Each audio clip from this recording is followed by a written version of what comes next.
Another suspicious fire at a police building. Officer Shatai demands apology and compensation from Harry Gill. New York-based Guyanese musician gunned down in suspected robbery. And 7 years later, still no petroleum commission.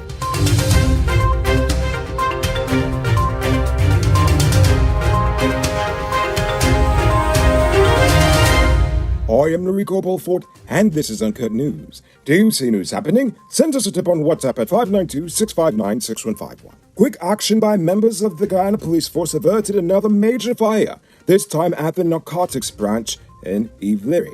It was just after 10 o'clock this morning when smoke was seen emanating from a room in the narcotics branch section of the CID headquarters. Police officers on duty stepped into action to douse the blaze as the fire service was summoned. The damage caused by the fire is being assessed, and an investigation into its cause has been launched. Both the fire chief and the police commissioner have indicated that the public will be updated on the findings when they become available. However, a few months ago, another fire in a different section of the police headquarters at Ivleri gutted the Office of Professional Responsibility. The fire service has yet to release its findings on the probe into that fire. Friday afternoon saw the first meeting between the president and the opposition leader since Norton was elected to the post last month. Following the meeting, the government and the opposition issued a joint statement. The statement explained the purposes of the meeting, which was to discuss the appointments to the Judicial Service Commission, the Police Service Commission, and the Teaching Service Commission, as well as the follow-up meeting, which will be agreed upon in the coming days. But what the statement didn't say is that following the meeting, Norton backpedaled completely regarding his SOPs. In fact, the media's line of questioning seemed to have him so flustered that he actually got into the wrong vehicle, which is honestly funny because you would think he would have had more energy and would have been on point for the questioning, seeing as he already had taken a short nap during the meeting. Ha-ha! Oh, I fear for this nation's future. Officer Shatai, a.k.a. Kellon Gilbert, the officer who was caught sleeping on the job after being forced to work a nearly 20-hour shift, has demanded a public apology and compensation after Harry Gill, an advisor to Robeson Ben, embarrassed him by videotaping him and sharing it online. On April 20th, Gilbert was guarding Gill's home when he fell asleep. But instead of having some empathy and first inquiring as to why the man was even asleep in the first place and maybe even reprimanding him there, Gill decided to just cyberbully the poor guy instead.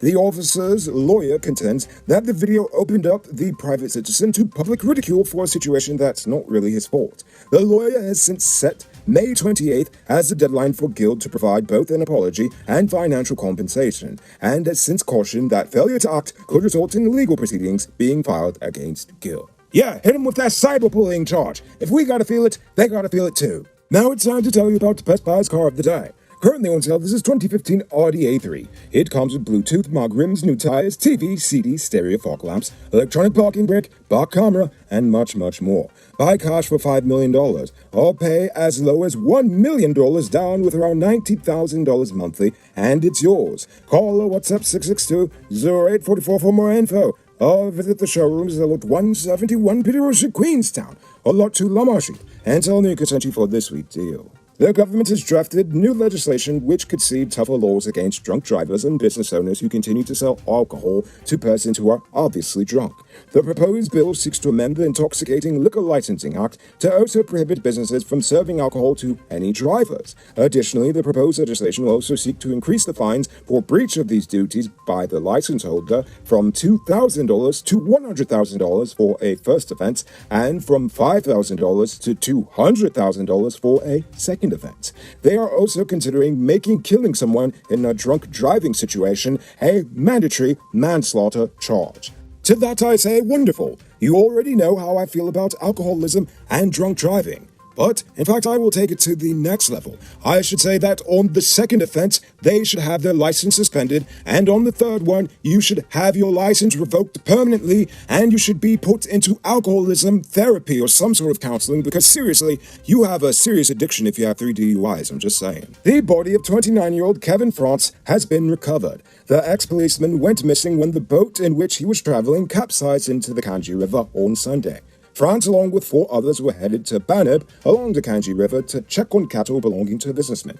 When they reached New Forest Village, the large wakes made by 2 passing vessels capsized the boat.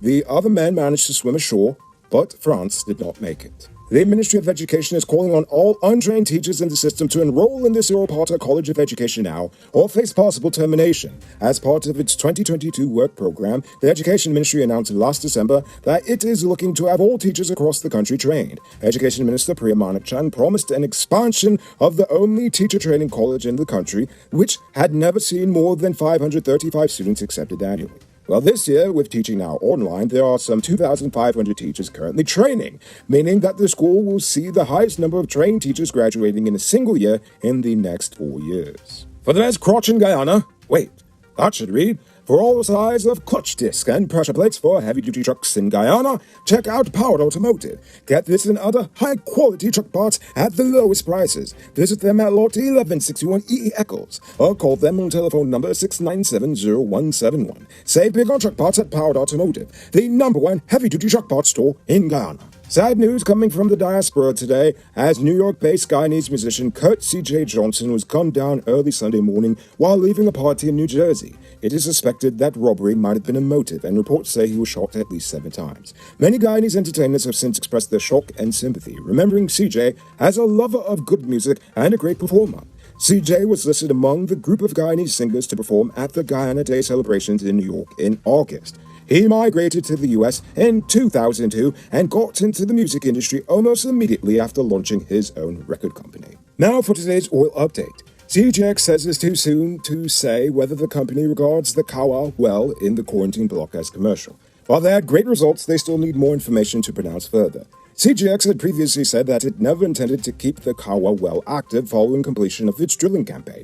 Yet it announced a discovery at the well twice, first in January, then on Monday. When asked why it took so long to get these new results on Kawa 1, the head of exploration, Regan Ballsgrove, said it was a long, deep well, and so it took a lot of time. She explained that unexpected and expensive challenges arose along the way, and that required them, with the help of third parties, to take the time to integrate all the other data they had. It might not be robbery season, but the streets are still mean. That's why you need to get security for your home and business through Sheriff Security Service. Sheriff Security offers well-trained guards, armed and unarmed patrol, Marine Patrol, K-9 services. These people even got drones. Why? Because your security is their highest priority. You've seen the rest, now hire the best. Hire Sheriff Security Service today. Now for our stupid news of the day. You know what I think is stupid? Culture News has to remind us that this month makes 7 years since Guyana is without an updated legislative and regulatory framework, despite having a running oil industry for at least 2 of these 7 years.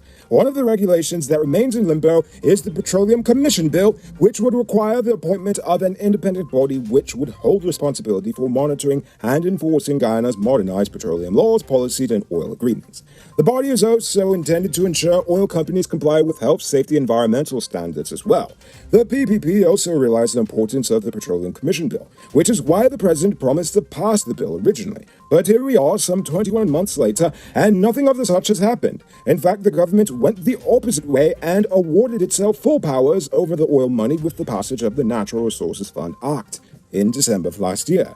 Then they followed that up by amending the nation's 1986 oil law to ensure ExxonMobil has a smooth flow with lungs to be used or disrupted during the construction of the gas-to-energy project, as well as other initiatives they may have in mind. Honestly, this is unacceptable. Guyanese need to wake up and demand the passage of the Petroleum Commission Bill, and to ensure that the people who are being hired are actually appropriate for the positions, and not just partisan hacks like always. The oil industry has the potential to change the lives of many in Guyana, but if we the people don't demand transparency, accountability, and democracy from our government, and now, then you can be sure that you won't see a dime of that oil money. And if you think I'm lying, then that is pretty stupid. Now for our Uncut News Fuse Poke Question of the Day. Every day we pose a question about current events in Guyana, the region, the diaspora, and how you feel it relates to us. On Friday, I ask, how can we get more local Guyanese to actually tour the nation? The realest one says, well, most Guyanese can barely make their rent and put food on the table, so local tourism is dead. Also, many tourist destinations in Guyana don't cater for the locals, and you see it bluntly. They always run behind the foreign tourists, and they are expensive to keep away the riffraff. Simple. Unfortunately, I agree with you fully on that one. Deshaun Harry made this sad but very true point that it's cheaper to fly to Barbados than to fly to the falls in Guyana. Navindra laws suggest that they give local Guyanese a cheaper way to explore the nation before we all die out and don't get a chance to visit. Indeed. And Shaquille Adonis actually gives a suggestion on how to do so. They said that the government should give tax incentives and tax cuts to local tourist travelers and be clear about the price difference for foreigners and local persons. Indeed, they do a similar thing over in Barbados, and I think it would be good if we try that as well.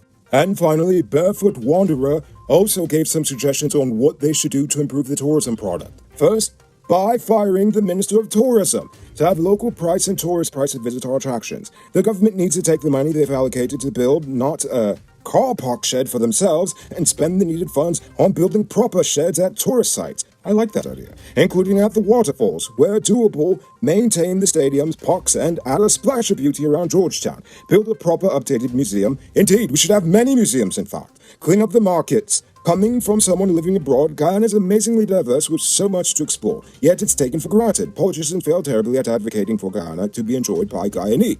I agree with you 100%. In fact, I would love if one of those old sugar estates was turned into a museum of sugar.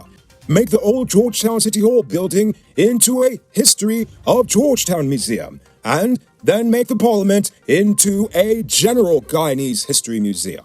How does that sound? I think it's a good idea. You all had some great suggestions, but unfortunately we don't have time to read them all.